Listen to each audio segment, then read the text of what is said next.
So in this video we're going to be interpreting sinusoidal functions. So let's get right into it. As our last video, we learned how to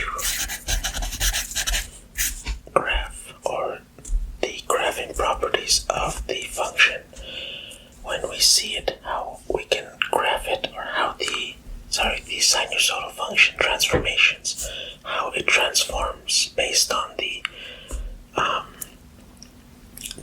function that we are given. So let's just jump into an example. Say we have j of t is equal to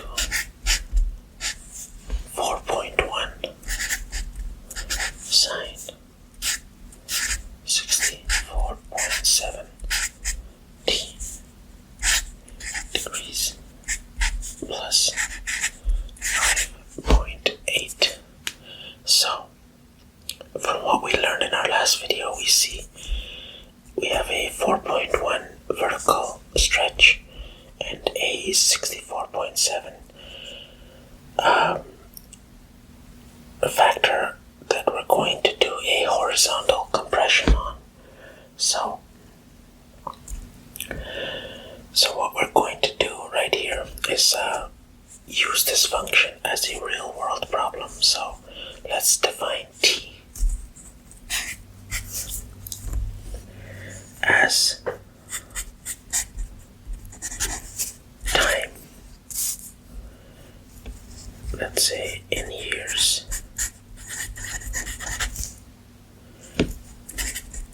since May 1992, and let's say j of t is equal to the number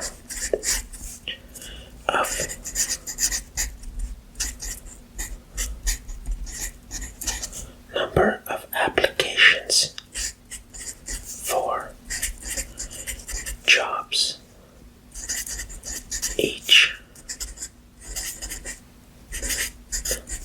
week. And let's say j of t is represented in hundreds. So if you see j of t equal to 1, that's equal to 100.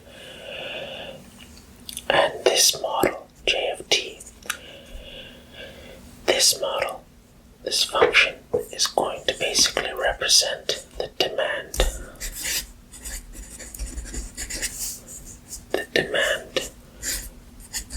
for employment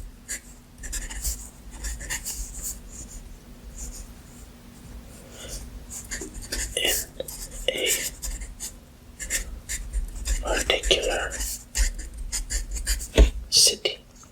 So we have our function, we know what t is, we know what j of t is, we know our sine function is a wavy line. So basically we're going to use the sinusoidal function to represent the demand for employment in a particular city, where t is the number of years since, in this case, May 1992. J of t is the number of job applicants in hundreds for jobs each week. So I'm going to now graph this very quickly. I know that I should have if I plug in 0 into t, so when t equals 0,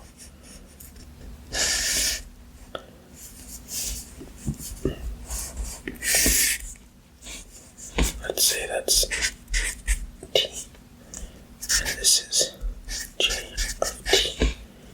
Let's say that is about 1, 2, 3,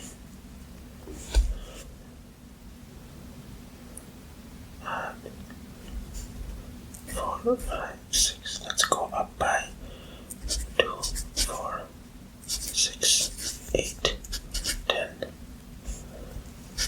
12. And let's say this is 5, 10,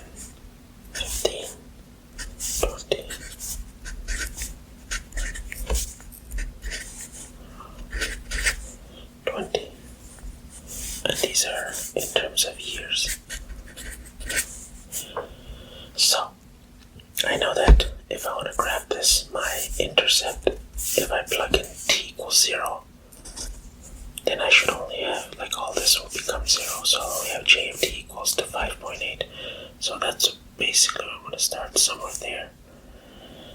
And then I can just graph this out like I usually would. Well, I have the graph, so I'm not going to make you guys work for it. That'll be in a more complex video in the future. I believe it's 10. Somewhere there it should. And then come down to about here.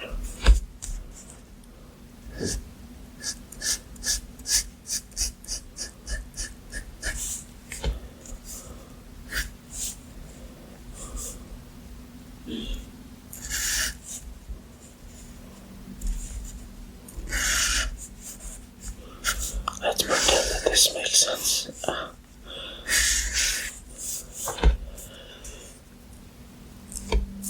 So that is 1, 2. I can actually go up to here. That's 3.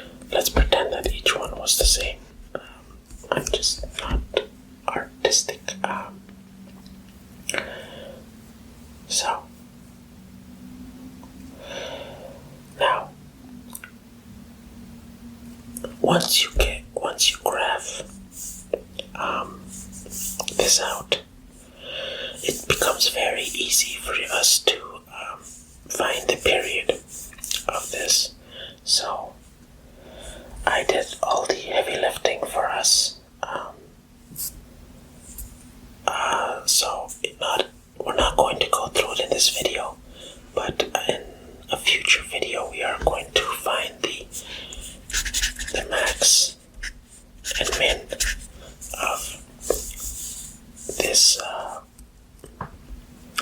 of sinusoidal functions, but not in this video.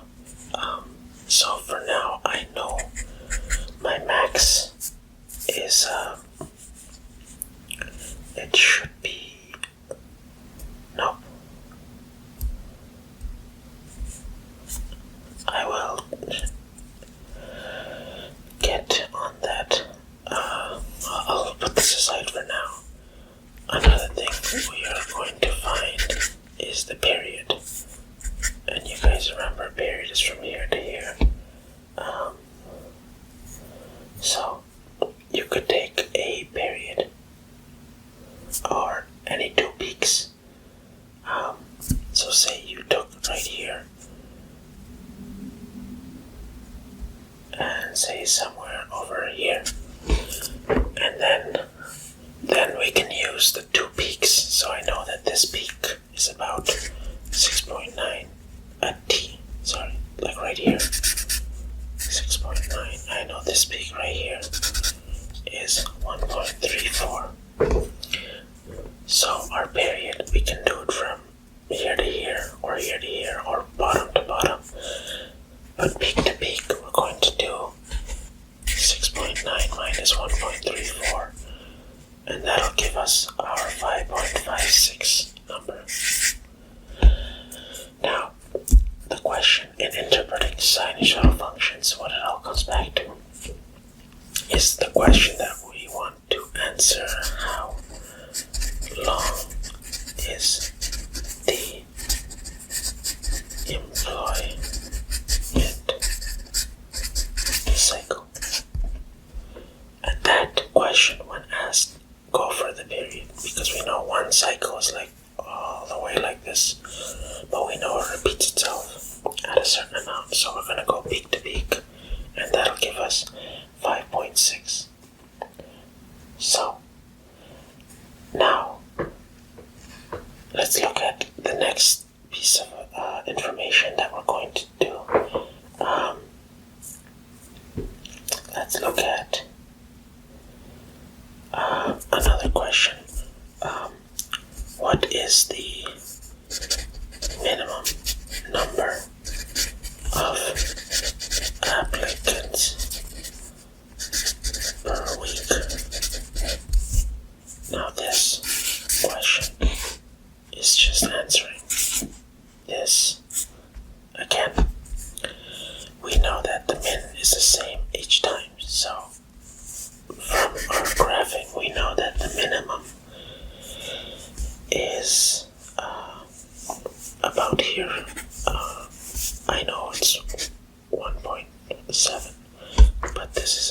100. So we're going to say the min is 170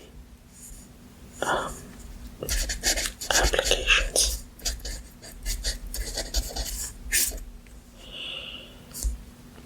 Again, this is all done through graphing.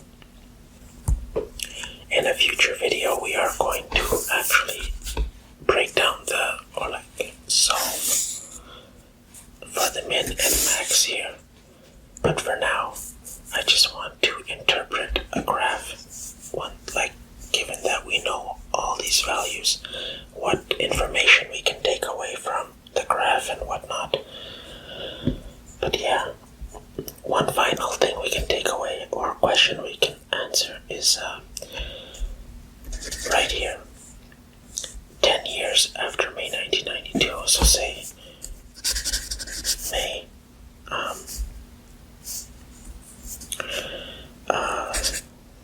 2002. How many job applications do we have?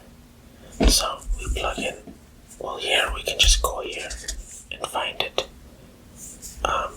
The peak is actually not at 10, or sorry, the bottom peak is not actually at 10, it's a little past it. But you could actually plug in 10 into here and solve, just punch this into a calculator, and then what you would get, J of 10 is equal to 1.88, and then say therefore there were 188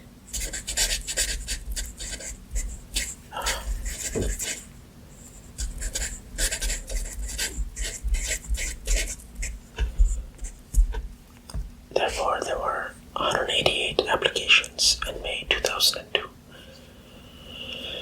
So I know for some of you more advanced folks, this isn't really a challenging video, or I don't know if you learned anything here, but I just wanted to make a video on how we can take or pull data from a wave. Once we understand what everything is representing, then we can just pull data from the wave.